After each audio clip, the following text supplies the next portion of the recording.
have to tell you, I'm both challenged and excited. My excitement is I get a chance to give something back. My challenge is the shortest seminar I usually do is 50 hours.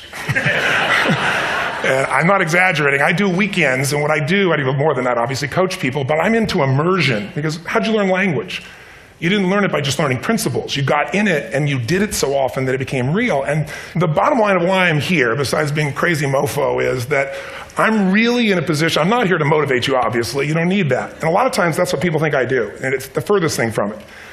What happens, though, is people say to me, well, I don't need any motivation. And I say, well, that's interesting. That's not what I do. I'm the why guy. I don't know why you do what you do. What is your motive for action?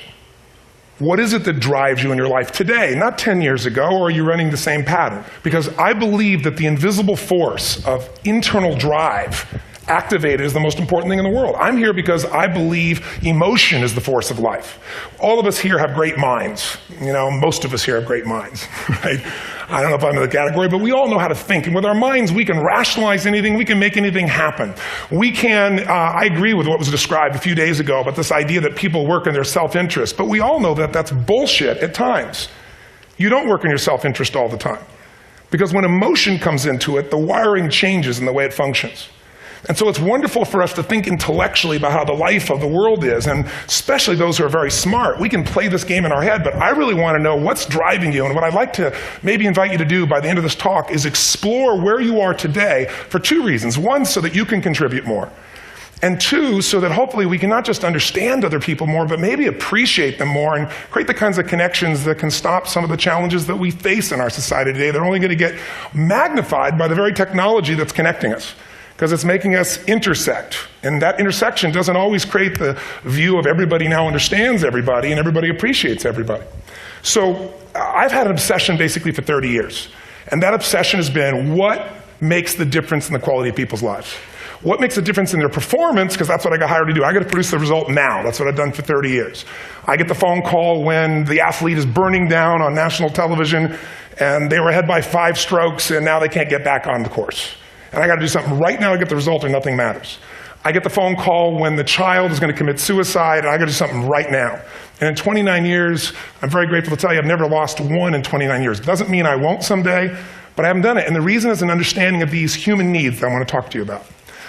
So when I get those calls about performance, that's one thing, like how do you make a change? But also, I'm looking to see what is it that's shaping that person's ability to contribute, to do something beyond themselves. So maybe the real question is, you know, I look at life and say there's 2 master lessons. One is there's the science of achievement, which almost everyone in this room has mastered to an amazing extent. That's how do you take the invisible and make it visible, right? How do you take what you dream about and make it happen, whether it be your business, your contribution to society, money, whatever it is for you, your body, your family. But the other lesson of life that is rarely mastered is the art of fulfillment. Because science is easy, right? We know the rules. You write the code, you follow those, and you get the result. Once you know the game, you just, you up the ante, don't you? But when it comes to fulfillment, that's an art. And the reason is it's about appreciation and it's about contribution. You can only feel so much by yourself. So I've had an interesting laboratory to try to answer the question of the real question, which is what's the difference in somebody's life if you look at somebody like those people that you've given everything to, like all the resources they say they need. You gave them not a $100 computer, you gave them the best computer. You gave them love, you gave them joy, you were there to comfort them. And those people very often, and you know some of them I'm sure, end up the rest of their life with all this love, education, money, and background, spending their life going in and out of rehab.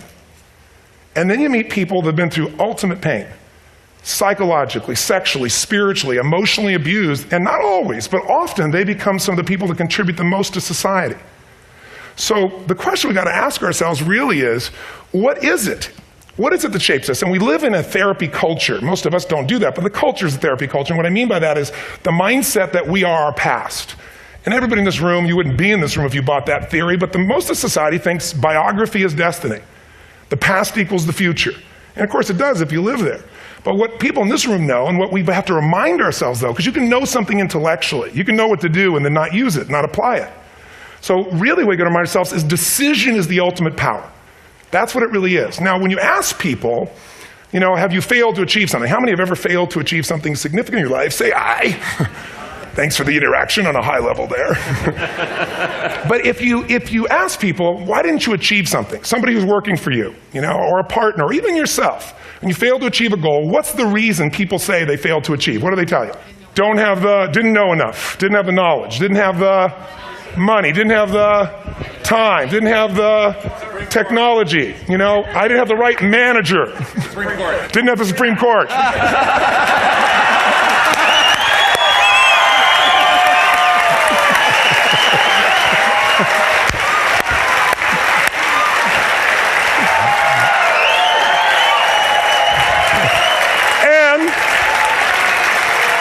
And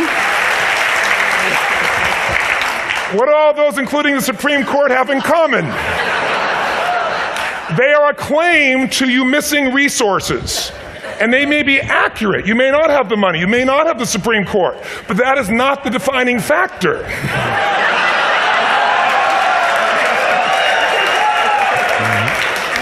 And you correct me if I'm wrong. The defining factor is never resources, it's resourcefulness. And what I mean specifically, rather than just some phrase, is if you have emotion, human emotion, something that I experienced from you day before yesterday at a level that is as profound as I've ever experienced, and if you'd communicated with that emotion, I believe you would have beat his ass and won.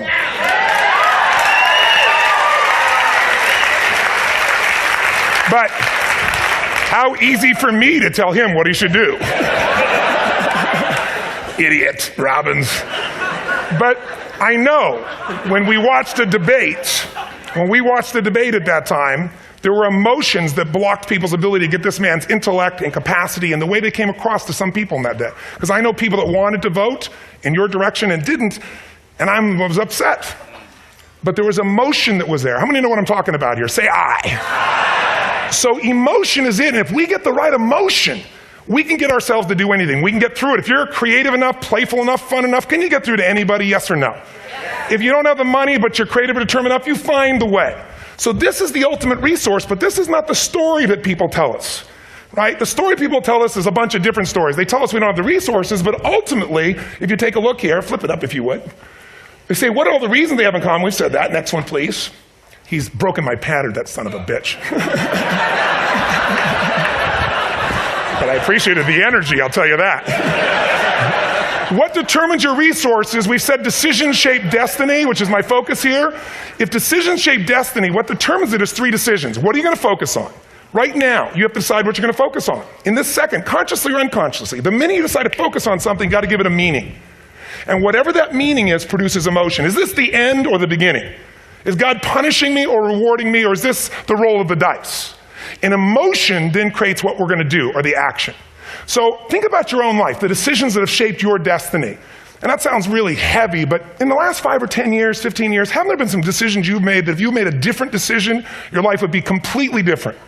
How many can think of one, honestly? Better or worse? Say I. So the bottom line is maybe it was where to go to work and you met the love of your life there. Maybe it was a career decision. I know the Google geniuses I saw here. I understand that their decision was to sell their technology at first. What if they made that decision versus to build their own culture? How would the world be different? How would their lives be different? Their impact. The history of our world is these decisions. When a woman stands up and says, no, I won't go to the back of the bus, she didn't just affect her life. That decision shaped our culture. Or someone standing in front of a tank.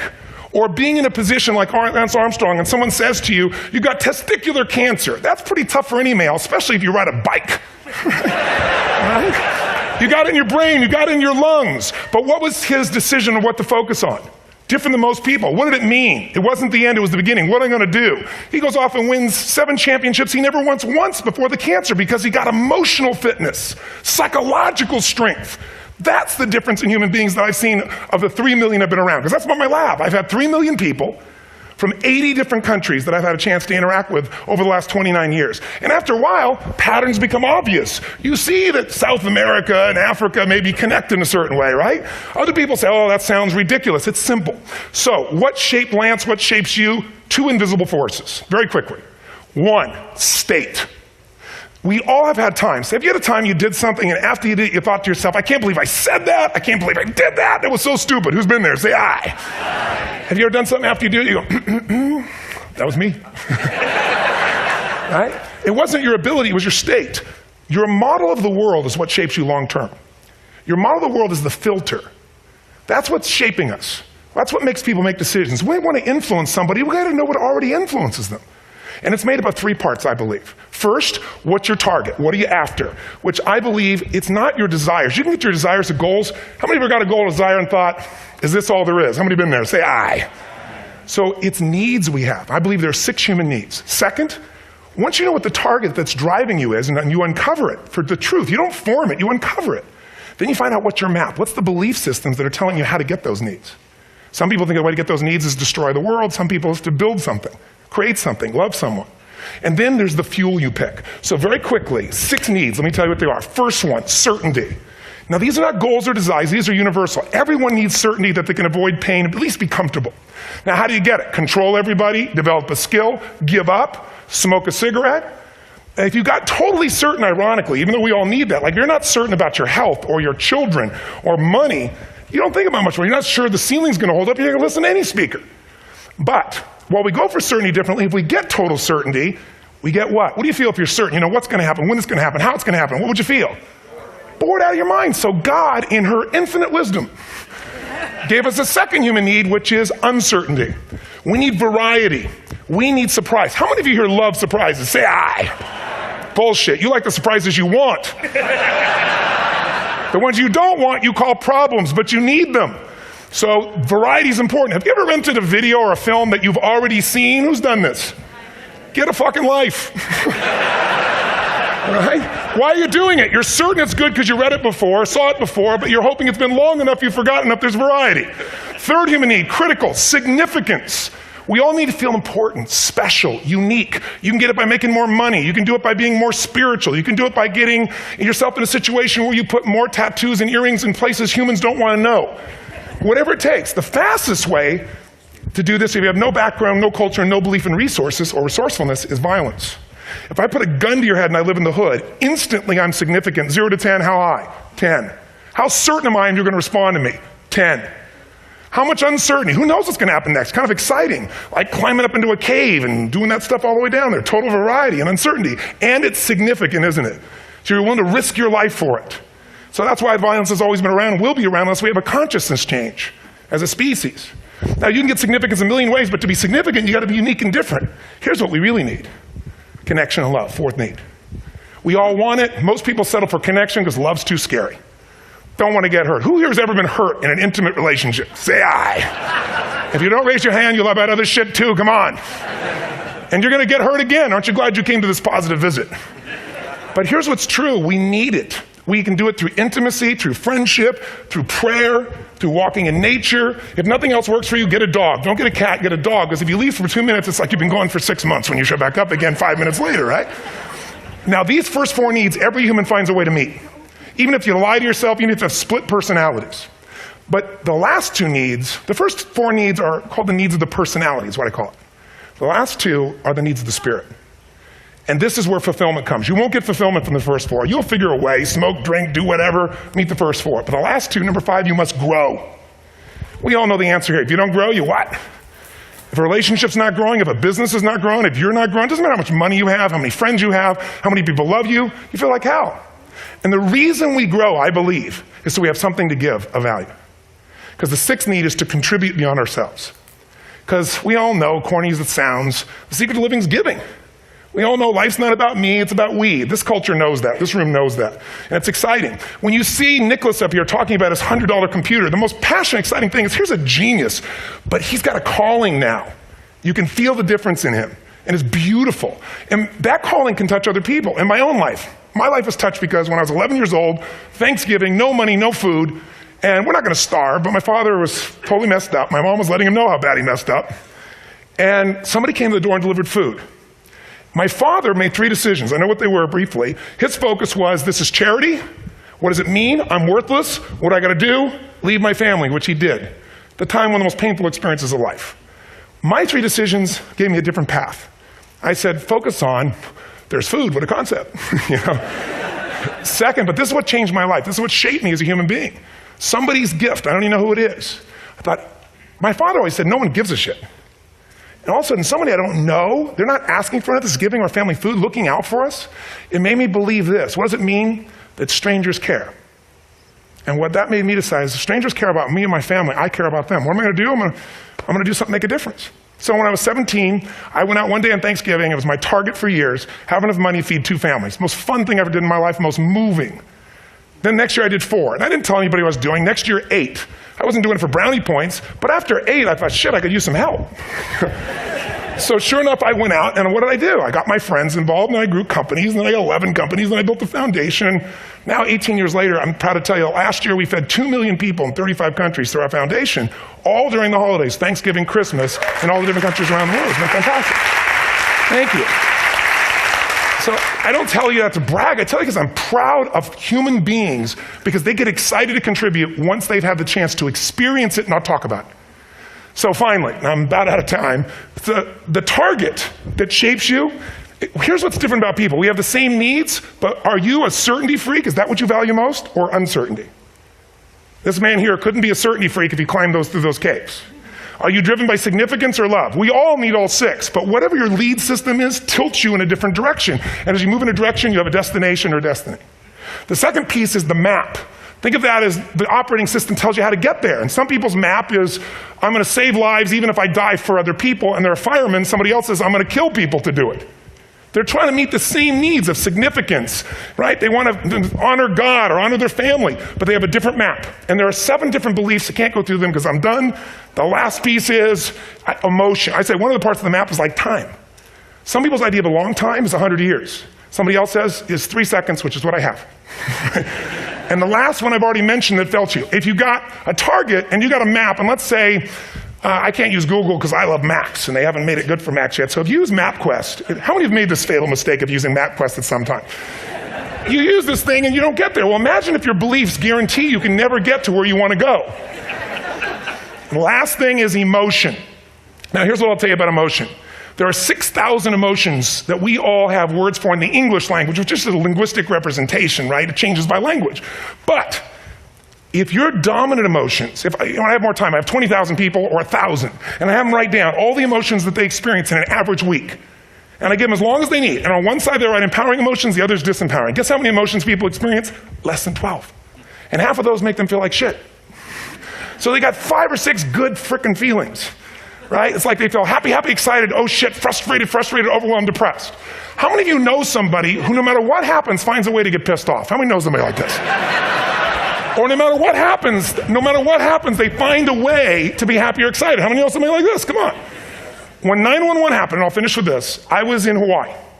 I was with 2,000 people from 45 countries. We were translating 4 languages simultaneously for a program that I was conducting for a week. The night before was called Emotional Mastery. I got up, had no plan for this, and I said, we had all this fireworks, I do crazy shit, fun stuff. And then at the end I stopped, and I had this plan I was going to say, but I never do what I'm going to say. And all of a sudden I said, when do people really start to live? When they face death. And then I went through this whole thing about if you were going to get off this island, if 9 days from now you were going to die, who would you call, what would you say, what would you do? One woman, well that night is when 9/11 happened. One woman had come to the seminar, and when she came there, her previous boyfriend had been kidnapped and murdered. Her friend, or her new boyfriend, wanted to marry her, and she said no. He said, if you leave and go to that Hawaii thing, it's over with us. She said it's over. When I finished that night, she called him and left a message, true story, at the top of the World Trade Center where he worked, saying, honey, I love you. I just want you to know, I want to marry you. It was stupid of me. She was asleep, because it was 3 a.m. for us, when he called her back from the top and said, honey, I can't tell you what this means. He said, I don't know how to tell you this, but you give me the greatest gift because I'm going to die. And she played the recording for us in the room. She was on Larry King later. And he said, you're probably wondering how on earth this could happen to you twice. And he said, all I can say to you is, this must be God's message to you, honey. From now on, every day, give your all, love your all. Don't let anything ever stop you. She finishes, and a man stands up and he says, I'm from Pakistan, I'm a Muslim. I'd love to hold your hand and say I'm sorry, but frankly, this is retribution. I can't tell you the rest because I'm out of time.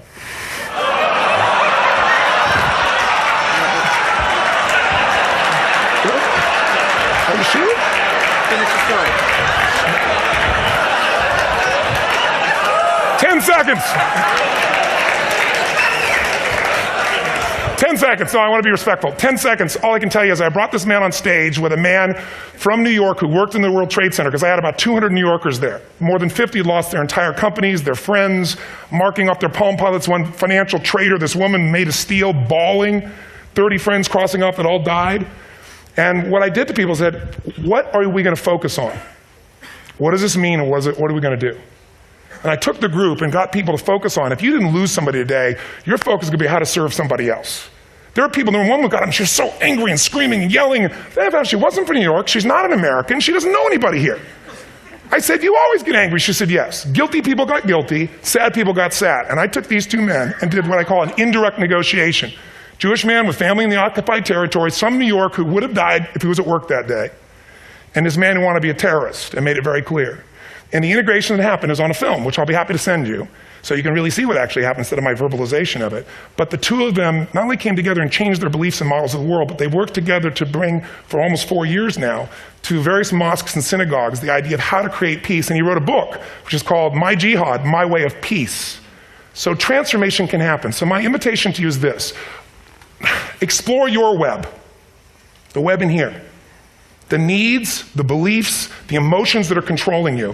For two reasons. So there's more of you to give. Achieve too. We all want to do it. But I mean give. Because that's what's going to fill you up. And secondly, so you can appreciate, not just understand, that's intellectual, that's mind, but appreciate what's driving other people. It's the only way our world's going to change. God bless you. Thank you. I hope this will serve. Teddy Robbins.